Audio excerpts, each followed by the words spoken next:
Calling all 3D artists. That's right, that's you. We're doing a new community challenge, which is typically held for our private paid community, but we're opening it up to everyone. So down in the Discord, you can hit this link and join our community challenge that we do.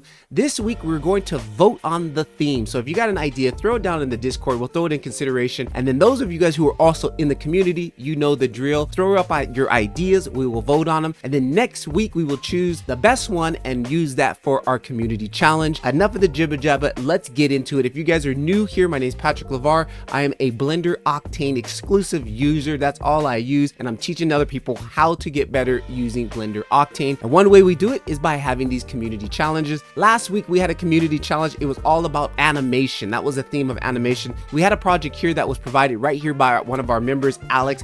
Absolutely fantastic creator. He put this together. So if you guys are interested in challenging yourself to learn Blender Octane, this is a great opportunity. Links down in the Discord. I'll catch you guys inside there. Patrick LeVar.